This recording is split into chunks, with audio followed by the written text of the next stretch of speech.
Hello everyone. और सोच रहे होंगे ना कि ऐसे क्यों पकड़ा हुआ है मैंने अपने तिरंगे को।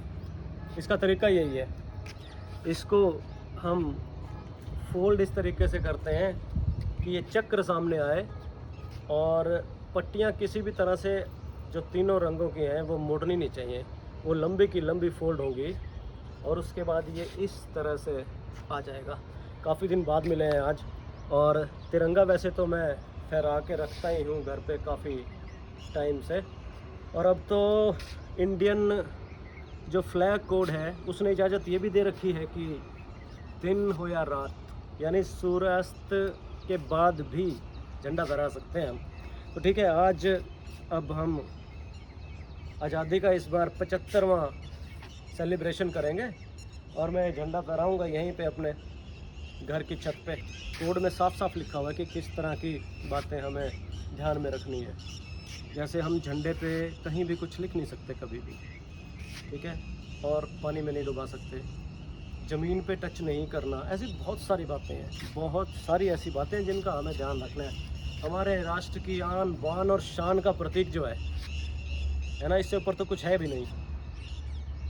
तो ऐसी बहुत सारी बातें हैं जिनका हमें ध्यान रखना है और उन सब बातों को इंडियन जो फ्लैग कोड है 2022 में तो और भी रूल चेंज होके आया है।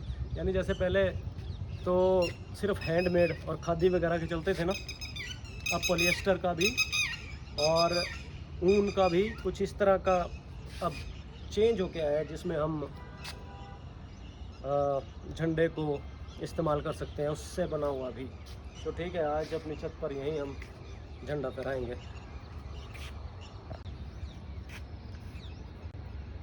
तो इसको ना मैं खोलता हूँ अब, और बस खोलते खोलते देख लेना भाई कि ये किस तरह से फोल्ड हुआ होगा, क्योंकि दोबारा मैं इसको फोल्ड करने वाला नहीं हूँ। ये इस तरह से है और ऐसे ज़मीन पर हमने टच नहीं होने देना, ये इस तरह से हमने फोल्ड किया होगा, ठीक है। अब पाइप हमारे पास है यहाँ पर, और उस पाइप में मैं इसको डालूँगा। स्टील पाइप है, ठीक है। ये स्टील की बिल्कुल ब्रांड न्यू पाइप में लेके आया हूँ स्पेशल, इससे पहले कुछ पुरानी हो गई थी। अगर फ्लैग का कुछ नुकसान होता है, कहीं से फट जाता है बाई चांस, तो उसको बड़ा उसका एक तरीका होता है कि हमें उसे किस तरह से, उसके बाद उसको कहाँ पे रखना है, कोई इस तरह से उसको हमने नष्ट करना है, एक प्रॉपर तरीका होता है। ये So this is the Indian national flag. अच्छा लग रहा है ना, बढ़िया।